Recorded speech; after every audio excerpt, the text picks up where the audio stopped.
Database Month. Everyone excited? Yeah. Cool. Okay, today we have with us as the premier event for Database Month, we have Ben Regenspan. He's the CTO of Soho Tech Labs, which is a Lerer Ventures Incubator. He was the former lead social developer, right? Yeah. Lead social developer at HuffingtonPost. And we're going to start off with a short presentation. Then after that, we're going to do an interactive Q&A format. At any point, if anybody wants to stop Ben in the middle and ask a question, he's totally open for it. If you have a more involved question, I might stop you, but he'll be around afterwards for the involved questions at the end of the session, so please don't be offended. Everyone, please welcome Ben. Yeah.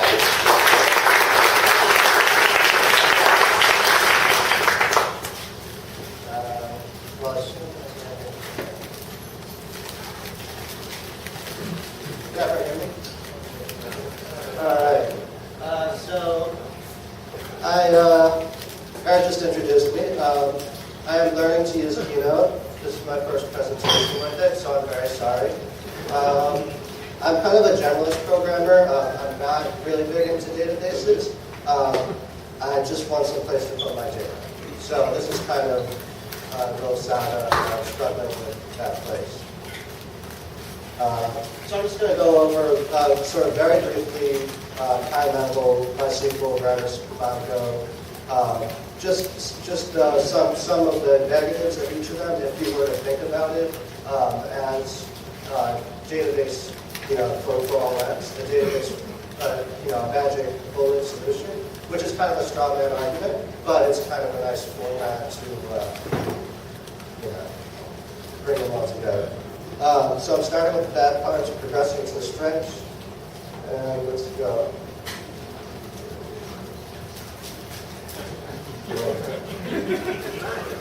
That's how I feel about databases. MySQL, the reason that people are so big on NoSQL lately, well, there's a lot of reasons, which I'll go over. People say that MySQL doesn't scale. That's not quite true. It does. It's just a lot of work. We've had it for a while now. A lot of people have been using it successfully. Facebook still uses it most famously. One of the famous examples for a lot of data. As of sort of December last year, they were doing 60 million queries per second. Presumably, they're doing a lot more. And that's over 4,000 shards. They have a ton of machines, like thousands of boxes. And there's a good presentation on that from Facebook if you want to check that out more. Their sharding setup, because it's interesting. MySQL does not auto-shard. Unlike Mongo, which we'll talk about, there's MySQL cluster, which is not MySQL. So here is an example of one of the pain points with scaling MySQL. If you're, say, a large social network or anything of that nature, you have a lot of rows. You have a lot of rows that relate to each other. You just want to change one table. Actually, in this case, let's say we're the city of New York. We have a database of a little over 8 million people. You want to track things about these people. Right now we're storing first name and last name on all these 8 million people. We got a pretty big table. Not a huge table, but pretty big. And we want to do something about these artisanal picklers, because there are a lot of artisanal picklers lately in the city of New York, and we want to track who is and who isn't. So obviously we want a kind of Boolean field. That's the most logical way to arrange this. We just alter table, add person, drop column. All right, let's pretend we're adding a column. We're adding the column is an artisanal pickler. And we've got 8 million rows in here. Let's say it's a pretty optimized box, but we still have to wait. And we wait. I'm going to wait 2 minutes now, because that's the amount of time this takes.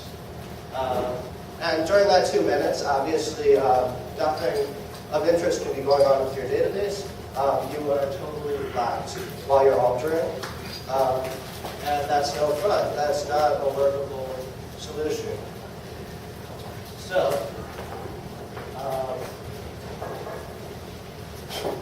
I got a little carried away.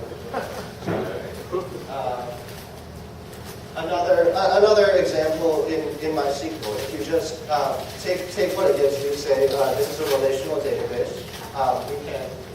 We can make a bunch of tables, relate them nicely to each other in a clear, coherent fashion. So let's say we want to do a home time on a social network. We have user, we have friendship records that map users together, and we have posts. And we just want to show all the posts of the user's friends, who they're following, whatever, like Twitter. There's a lot of great stuff on Twitter. And so here's a naive way to do that, which is kind of the way that presents itself as most obvious using MySQL. And it's just a bunch of joins. We're going to select from that post, we're going to join it to friendship, we're going to join on all of the user's friends. That solution, it seems really clean and obvious, and it should work, and it will work to a certain point. But once you scale past that point, you're going to have to optimize. And the way you optimize is not very relational. We go from here to, well, here's one way to optimize. You decompose the query. You take a beautiful relational query, and then you break it up into two, where you're getting half the data in one, you're getting the rest in the other. Here we're getting the list of post IDs to get, and then we're querying by primary key. Very exciting. And these second queries run a lot faster, even though you're doing two queries. When we're talking about an 8 million row database, a lot of the time you'll find that you decompose them and these run faster. Which, kind of why am I using a relational database anyway, if that's what I have to do when I get to the scale. So, in comes Mongo. Obviously, famously not relational. The drawback to that is that it's not relational. It's harder to just, you can't do a SQL query that relates, just arbitrarily relates the data. You are usually going to want to give them a lot of thought beforehand to the structure, how you're going to read it out. You can't just dump the data in there and get the data out. It famously uses a global write lag. Recently, they made a lot of improvements there, but this is kind of one of the main objections to just using Mongo. A lot of people reach a certain scale and at least claim to hit the global write lag. It sort of varies case by case. But Mongo's development is moving really quickly, so any objection I put up here might not be valid in a month. It might not already not be valid. One of the other issues with just going from MySQL to a NoSQL database is that there are less people out there who are experienced in scaling it. There are less devs with experience building on it. And there are fewer tools. So migration of old documents. One of the cool things about Mongo is you don't have to do that with an alter like in MySQL. But let's say you still have all these old records, you have to migrate them somehow, and you have to figure out how to do that yourself. There are pluses and minuses to that. Redis. Another of the NoSQL solutions. It's kind of memcached on steroids. It is in memory, also not relational. And you can store, like memcache, you can just dump in a bunch of values. You can also get caches in there, and lists, sets, a lot of nice data structures that you implement in a typical programming language. You just have a lot more memory to play with here, and you're persisting the data a little more. You're not actually persisting the data to disk yet, but this is data you presume you want to hold on to long.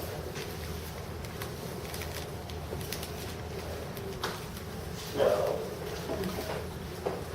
Again, I got carried away with I'm sorry. So MySQL, advantages of MySQL. MySQL. It's relational.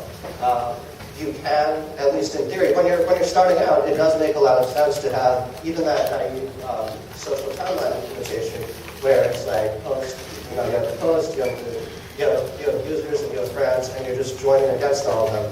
At a small scale, that's fine, and you can start out using it and then refactor. If you do this with Django, then you're just creating these models right away, and it gives you a nice, fast foundation to build on. So it's hard to argue against, just straight up against using MySQL at all. Mongo, we talked about how it's schemaless, no alter was needed. There's some really cool features like automatic failover in replica sets. If you work with MySQL, that's not something that's going to be automatic. You have to build that yourself. Sharding, again, is something that people spend a lot of time on. Facebook did build their own sharding system, and there's a huge presentation on it. It's a lot of work. And no fun, which they say in the presentation. It's not something you just want to do, it's something you do what you're supposed to do. And Redis. We talked about Redis. So this is me trying to illustrate how many posts there are on someone's RebelMouse page. RebelMouse.com. It's sort of a startup in the Soho Tech Labs orbit. It imports the user's social network posts. So like you can link your Twitter, you can link your Facebook, and anything that has a photo or matching video, it'll pull in. So that can be a lot of posts per second to pull in. It can be a lot of posts to stash just for a given user. And it's the kind of application that would very quickly hit scaling minutes with MySQL. Once you get to millions and millions of rows, that's when we start to see the issues back there with alters and with even a single select query with a lot of joins taking forever. So the RebelMouse stack. This combines some of the best features we saw from the various systems. Posts are stored in MongoDB. That's a nice thing to do for a rapid changing model. The post model, any new property could come along, and posts are somewhat polymorphic. You have video posts, you have image posts. You might not want all the same fields in some. So this way you don't have to have this big MySQL table that's wasting a ton of space on all this actually unused data. Order of posts in this sense is stored in Redis. A single Redis instance can serve nearly 1 million queries per second. That's not needed starting out, but it gives a lot of headroom and it eliminates a lot of work ahead of time. It's kind of nice to have that in place, and I wouldn't say that this is a premature optimization if you're thinking about building a kind of social network type setup, because Redis is fairly easy to use. This wasn't actually that hugely difficult to implement. And Redis allows for a lot of niceties, like if you want to do a range query, if you know sort of the latest ID you've shown a user and you want to do some Ajax auto update, you can just pass in the ID, do a really quick range query. There's almost no penalty whatsoever on making one of these queries. It's fast as hell. And Redis is also super memory efficient. It's just a nice way of storing things.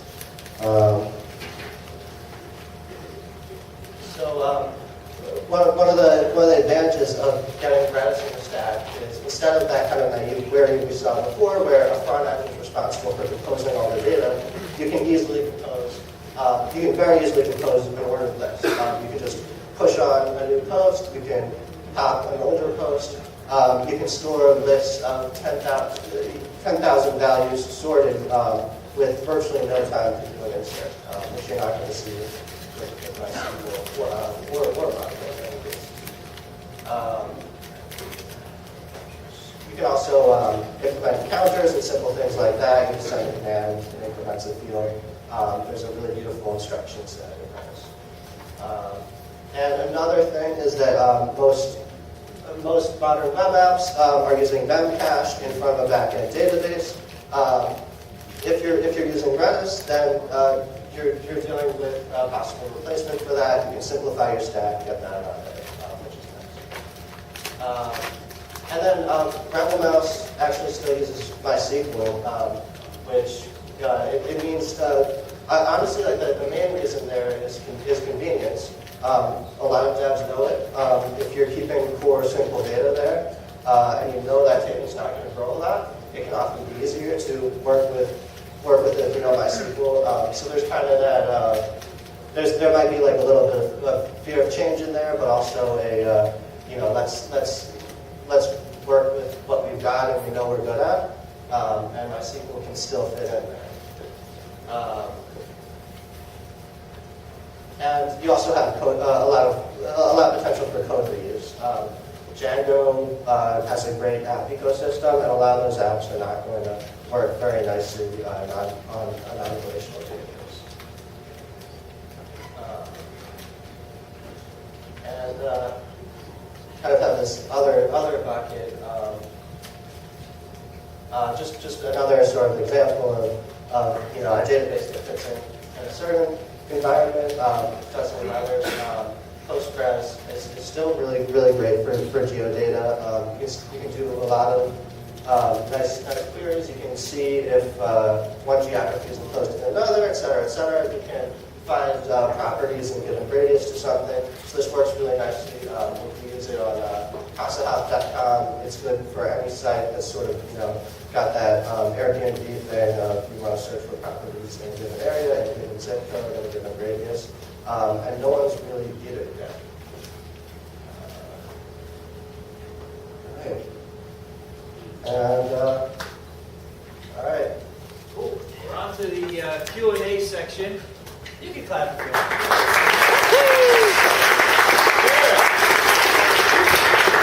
We'll move on now to the interactive Q&A. Feel free to stop us, so if anyone can kind of throw out a question, but I'll sort of see the questions along the way. The most obvious one right off is, besides geolocation, is there any other purpose to use Postgres? It has a great development community, and it's really evolving fast. Development is active on it. So a lot of people are moving on it from MySQL. There's also, ever since Oracle bought MySQL, people have been talking about the development slowing, and it looks like that might be the case. So now there's a fork of MariaDB, which is gaining a lot of traction, and then Postgres is also pulling this. For those who don't know MariaDB, that's forked by the original creator MySQL, Monty Mandinius. Okay, so on that note, is like what we had in the original description of the event, is Oracle killing MySQL? I think maybe it's just slowly becoming less fashionable. NoSQL databases are taking obviously some of the market space they had. I think it's natural that it would decrease in usage as new solutions become available. That doesn't mean it's dying. It's really easy to overlook, how many companies are using Oracle. Like, it's just being in sort of startup land, it's easy to forget that so many people out there use Oracle and these other proprietary databases. And I'm sorry for startup land. My boss wrote down the title and I had to use it. By the way, just while he's drinking, his boss is Paul Berry, who we've had speak here before. He was, at the time he spoke, the CTO of HuffingtonPost. Right. On that note, similar question. Besides legacy projects, what's the purpose for MySQL in modern non-legacy projects? Some of the advantages are sort of legacy advantages, like I mentioned, code reuse, just the fact that a ton of projects out there use it and you have to adapt them. If you're working at low scale and you know the tool, I don't see any reason why not to use it. Why would you though? The reason you would is because you can reuse all the existing code out there. Django still works more nicely with it, and Django is, I happen to really like it. It's a nice platform for building on. Okay. Purposes for Redis, you kind of covered it, but direct actionable purposes for Redis. Anything that you can fit in memory. You can manipulate really beautifully with it. If you're just sorting, if you want a sorted set of data, it's beautiful for that. It's almost as if you're just doing it in memory in your application. But you gain the advantage of this being implemented in C if you're not running in C. And it also persists for much longer than an application's data, which I will persists. An application's in-memory data. Do you have any concerns or words of caution about Redis being in memory, being like your server crashes and it's memory-based data? Yes. What can you do to mitigate that? Because I happen to have this with a particular product. So I understand that they are developing a setup where it does end up persisting to disk. So that's one thing. Yeah, you could write to Redis, and then you could write to a queue to update some other system that's sort of more your hard storage. You could also only use Redis for things that you're fine with losing. If you have that in some slower relational DB, you can recreate it. So that way it works. Same question. Best purposes for Mongo. Mongo. Anything, the document store thing, anything that looks like a document and acts like a document, maybe it's a document and it fits in nicely in this document storage system. If it's got a lot of attached data that might or might not change and you're not comfortable storing that in something like MySQL, we have to make alters constantly. And obviously there are ways to do alters online. People have figured that out. Facebook has this giant tool for it that's kind of terrifying to look at and write about. But in MySQL, if you have a huge table, you're going to end up copying over that table, altering the copy, updating all the changes since the copy, and then copying it back, which is like a nerve-wracking and unpleasant process. So Mongo eliminates that, and that's a very nice thing. We shouldn't be understated. Yes. Little side question. I heard a little bit about Cassandra. Is that in or is that something like I'll be honest, I haven't touched Cassandra much at all. So anyone who does know Cassandra well would totally be open. The guy who's getting his hand lifted up by someone else. Let's hear the answer. Come on.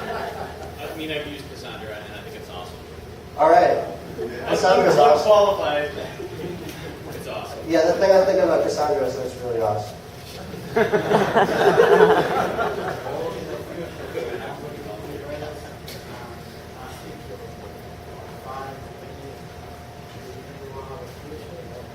All of them?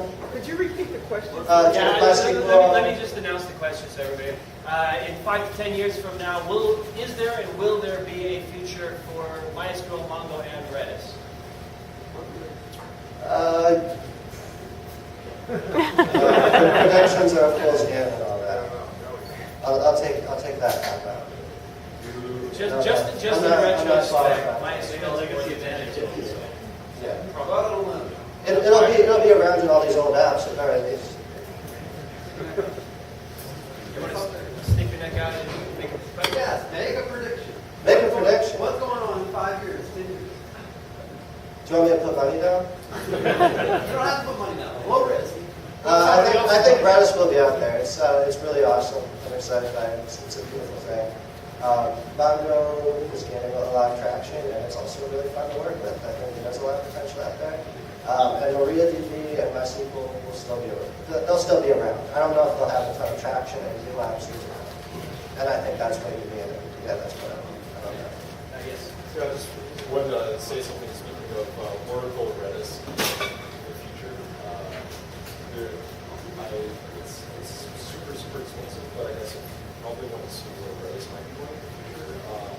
Oracle has this product that they bought called Coherence, which is basically Redis server just has some systems on it. It's called Coherence. It was from a company called Soho.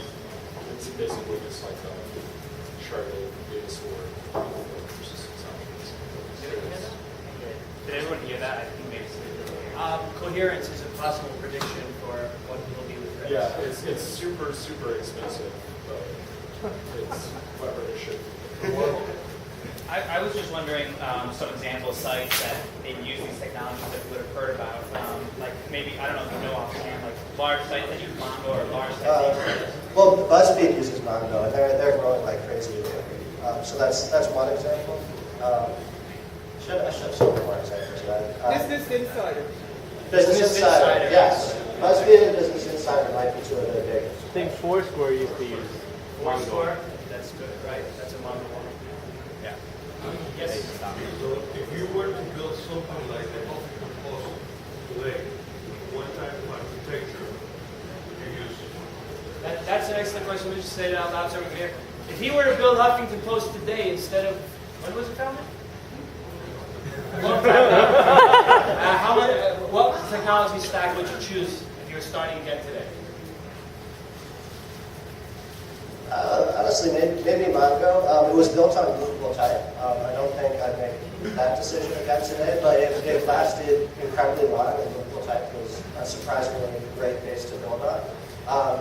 And honestly, I'm not sure if the platform really matters that much because we're talking about old version of movable type, PHP, very unfashionable setup and languages, at least recently. But it got the HuffingtonPost really far. So it's kind of, I think it's more about, your philosophy of development and how you move than the platform necessarily. At the same time, there are things that just don't scale if you just do it straight out MySQL. So for example, the social network features. Towards the end of my time there, we rebuilt a lot of that stuff in Redis. So lists of comments and your friends, so you can show stuff like friends who commented on the story also, etc. That stuff's in Redis for the most part. Because it's very nice for storing that kind of, just a list of IDs, and then you use those IDs to do a primary key lookup in MySQL or Mongo or whatever. That's basically fast. All the way there in the corner. Did you experience any operational difficulties in having multiple data stores, like monitoring or something like that, on the operational side of things? I don't want to jinx anything. If we're talking about RebelMouse right now, or the startups I'm working on more directly, I don't want to jinx anything. Monitoring, it's surprisingly, there's some nice tools out there. Cacti and New Relic have helped us a ton. Cacti is free and New Relic isn't, but it's really affordable and beautiful for debugging a runaway DB query, that kind of thing. I really recommend. I don't work for New Relic, but I recommend checking out their stuff. There's some good competitors too. Yes. What do you think are the main things to consider, both positive and negative, if you're interested on deploying on a hybrid stack solution? Hybrid stack. Well, the fact that you have so many moving parts. That's kind of ugly, and I think I'm not going to advocate that anyhow. Just mixes and matches everything out there at once. It's more if you have a large team and you're working on something big and you can recognize a lot of different components in it, where a given piece might be best suited. I definitely would say that planning ahead, making a kind of social network type thing, just on straight up MySQL, and thinking about it naively won't work. But you can build a lot of things just on MySQL with the right optimization. So yeah, there's a day I know that.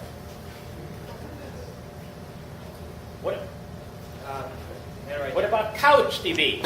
I understand we have in 2 weeks, we have a meeting here about Couch. What do you think about Couch versus Mongo? That's another one that I'm fantastically unqualified to answer.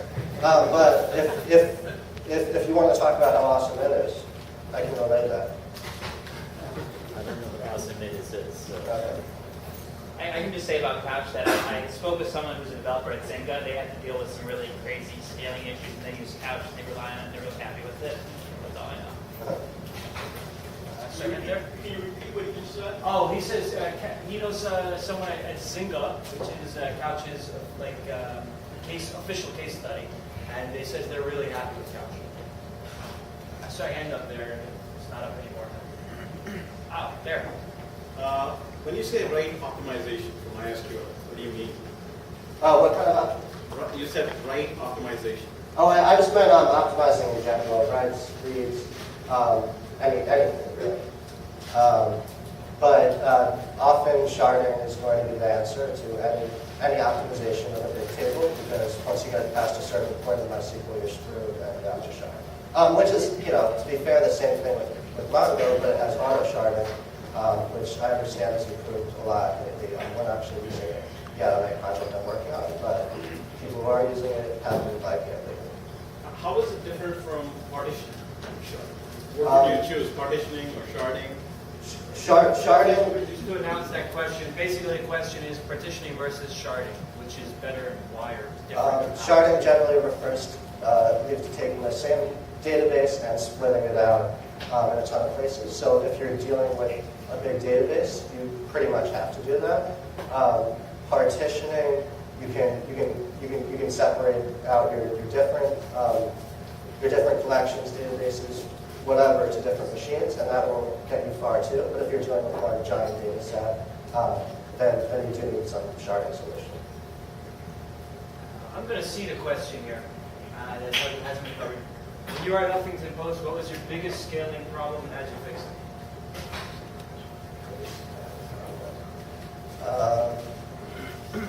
Honestly, I think the main challenge any site like that deals with is kind of the dig effect type of thing.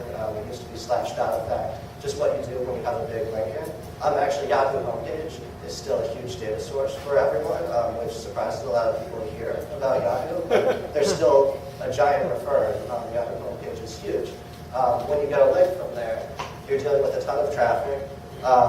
And this might be all kind of obvious, but cache as much as you can. And you want to do that both at the data level, talking about databases, but also just at the HTTP level. Varnish is a good solution. We use Akamai, which, I was spoiled by it because Akamai is expensive as hell, but the best CDN out there. I'm not sure if that still holds true, but it's a great CDN. And you can store, they have tiered distribution where you can have a bunch of servers all over the place, caching and serving from very close to the user.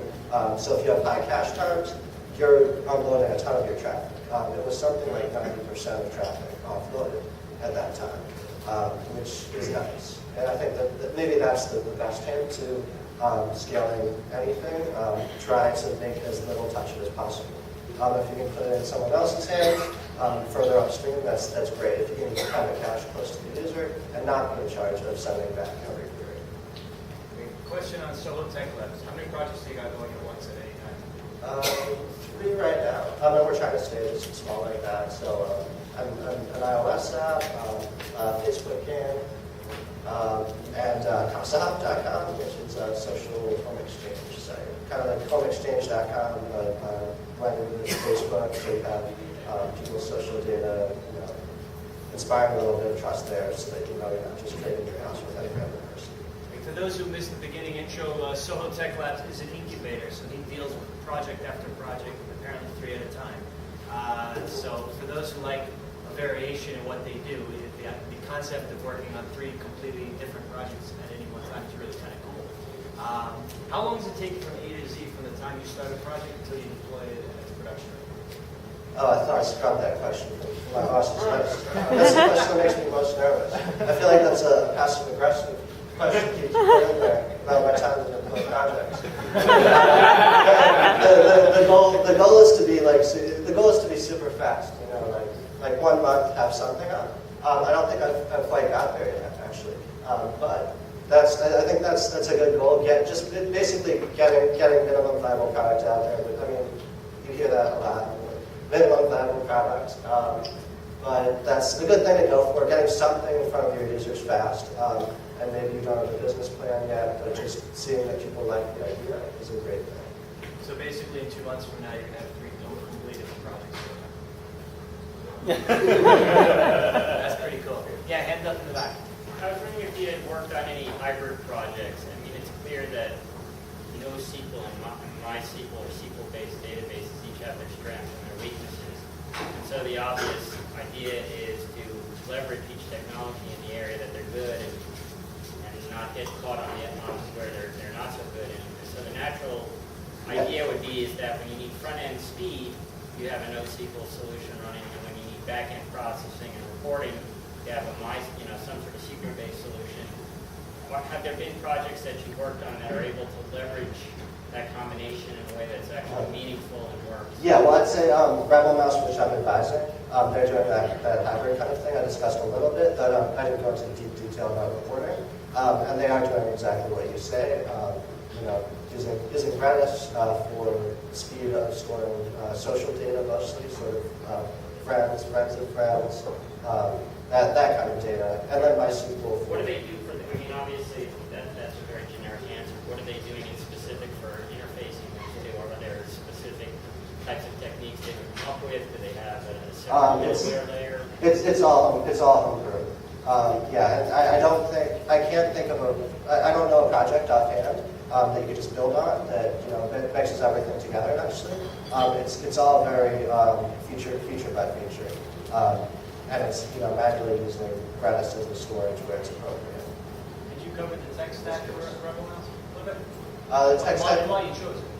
It's a Ubuntu server. I think the team really liked having an Ubuntu server is gaining a lot of traction, and it seems like you can step away from like CentOS or Red Hat type of stuff.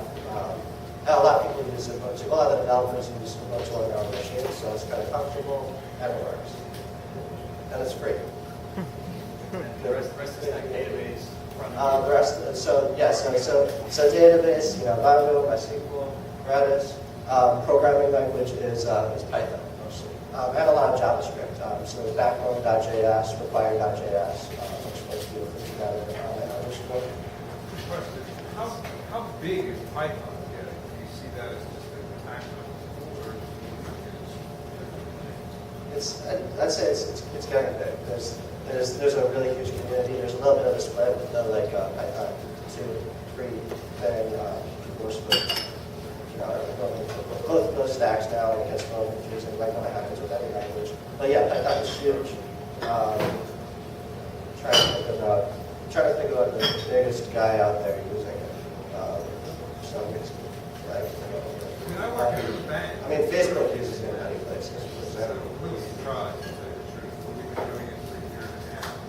We're completely redoing the entire platform. Which bank? Did I tell you this? Wait, so Python or the entire stack going from .NET, Java is going out the window. And a bunch of people came in and built a platform on Python. They built their own IDE. They built their own database. Is it managing transactions in that case? It's portfolio management, trade management, and it's very out there type of business. I'm just curious. What bank? I'm pulling out all my money.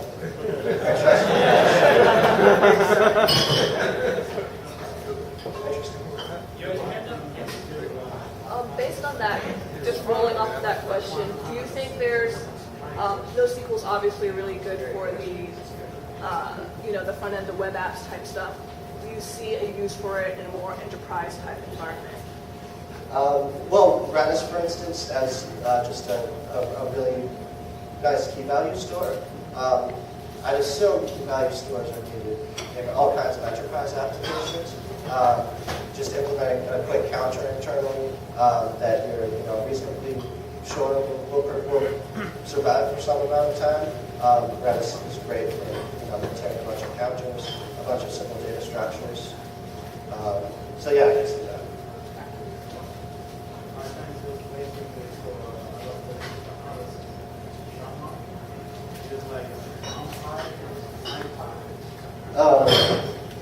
Yeah. So that's another good example of where Python is awesome. There's SciPy and that. Yeah. Yes. What do you use for search? For search. Do you use Mongo or database?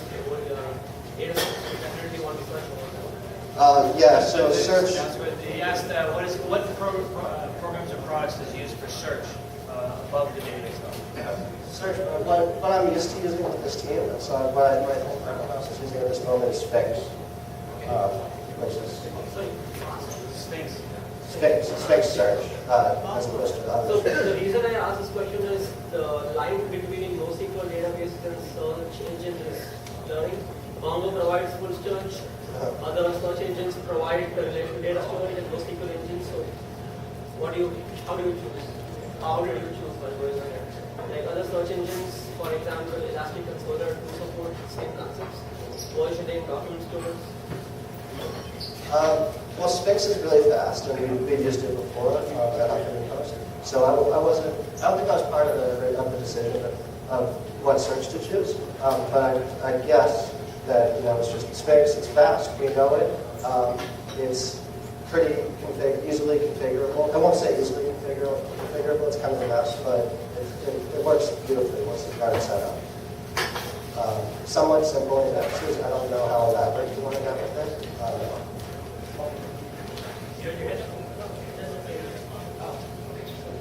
Next question. I heard someone there. Do you have any experience with Elasticsearch?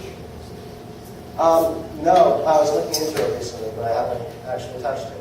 Does anyone have experience with Elasticsearch? Yeah. How is it? It's a one-man company. Recently they formed a company and they provide training, so it has a lot more support. But it's built over the same Lucene core. So basically, it's Solar and Elasticsearch both offer exactly similar components because they're based off of the same code base underneath. But with respect to user-facing features or features which are sort of useful for developers right out of the box, Elasticsearch has more of them. But if you consider stability, Solar is more good. Questions? Yeah. Last question. Can you edit an SQL file directly using Notepad? Such a place? If it's a short query. I want to try with a longer query. My first job out of college, I ran a SQL update without a where clause on the database. I ran an update without a clause saying where it should apply to, and I completely overwrote the entire database of my photos for a big stock photo company. Then I dropped a hard drive, and then I put it. I want to ask you one more question that was in our agenda today. You deal with a lot of international global developers at Soho Tech Labs? Yeah. How does that work out? What tools do you use? How do you manage them? Yeah, and that worked for us well at HuffingtonPost too. Basically having a big distributed team. A lot of the reason for that is just having people on in all time zones.